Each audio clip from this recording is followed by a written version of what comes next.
And if Allah subhanahu wa ta'ala question you before Him during the day of Mahshar, you can say that, Ya Allah, I've done this and this, such and such.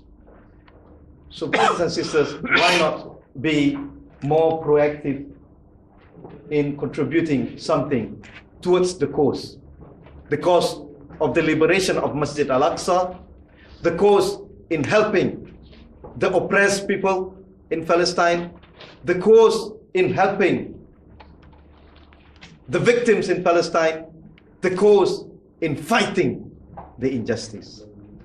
And I think there are a few pictures I would like to show you before I end my talk, and I think we can open for question and answer. This is what I told you pre-1948, when the Jewish people migrated to Palestine. How did they manage to establish their homes and their villages and their towns and their cities? They confiscated the land, they destroyed the houses, the vineyards, and the lands of the Palestinians.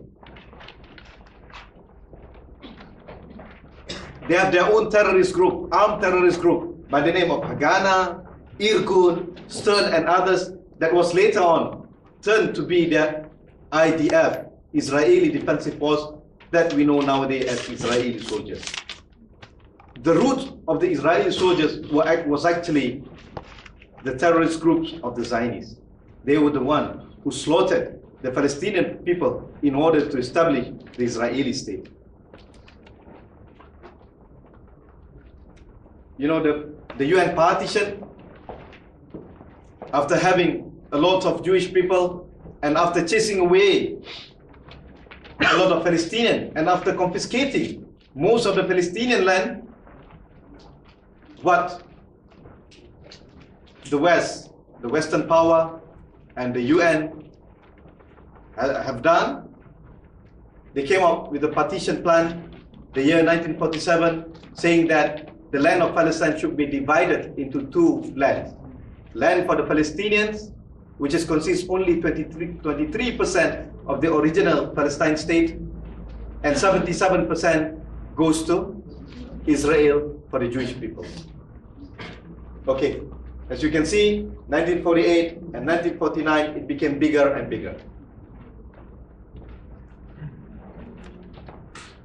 Okay, this is today what we call as the state of Israel.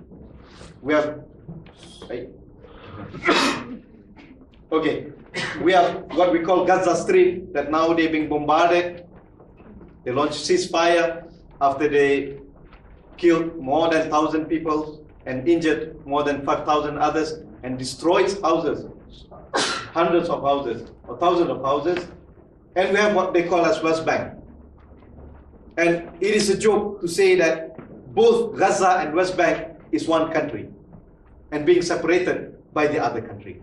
Can you imagine two countries being separated not by seas, not geographically, but by another entity, which is called the State of Israel.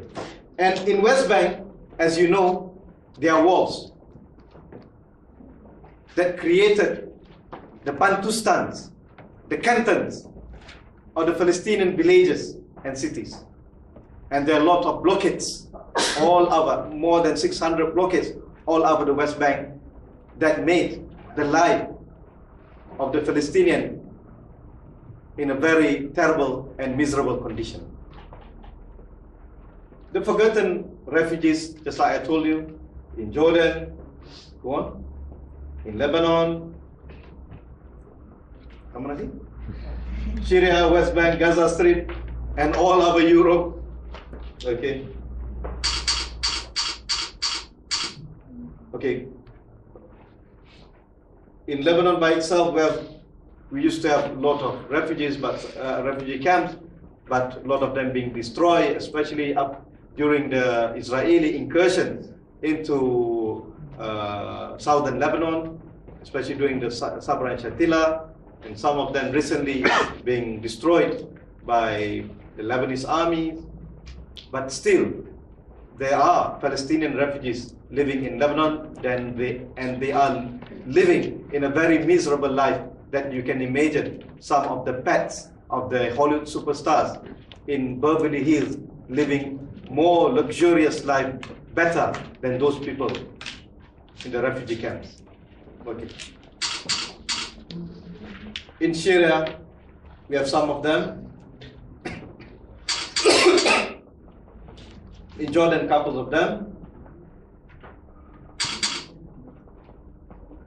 And West Bank, and most of the refugees in West Bank, they are not originally from West Bank. They are from inside what we call the state of Israel.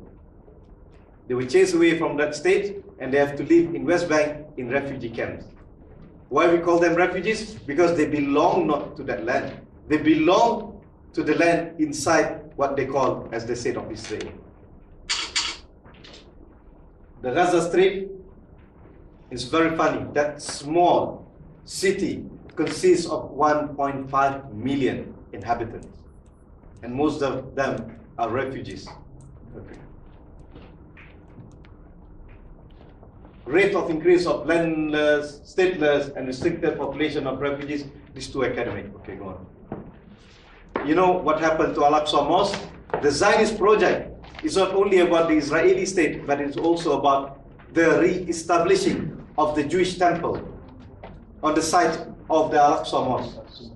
So the Zionist project is forever targeting the re-establishment of what they call as the Jewish temple. But in order to build that Jewish temple, they have to destroy Al-Aqsa Mosque. Several attempts have been launched by the Israelis, including putting an arson into Al-Aqsa Mosque and digging the tunnel. Until nowadays, you can find hundreds of tunnels beneath the site of Al-Aqsa Mosque, and it caused a lot of cracks, a lot of destruction all over the Al-Aqsa Mosque.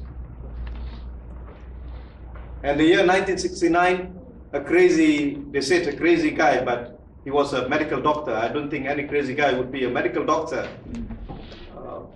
A Jewish guy burned Masjid Al-Aqsa. Okay, this one, the tunnel that has been shown beneath the site of Al-Aqsa Mosque. Okay, this is the picture. The picture on the top is the picture of Al-Aqsa Mosque. They want to turn it into the temple, and they're doing forward to do such thing. Okay. Maybe next time when we have opportunity, actually, just like I told you, if we want to talk about the Palestine issue, it's not a monolithic issue. Now we have Gaza.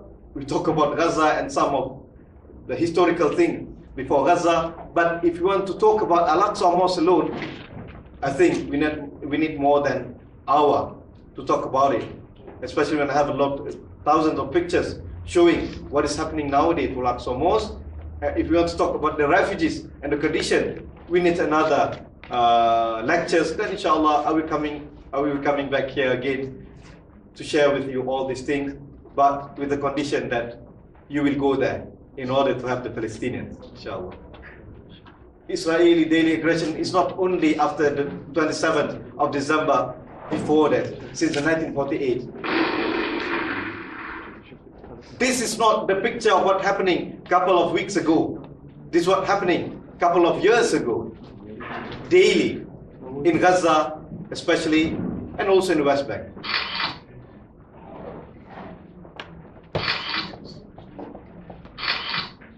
Actually, all these pictures being took since the year 2000 to the year 2005 in Gaza. You can see the tanks go inside the cities. It's normal. Maybe our friend can share with us what's happening in Hebron. I think even in the other part of the West Bank. And if you can see a lot of people still having their home key, that most of the houses being demolished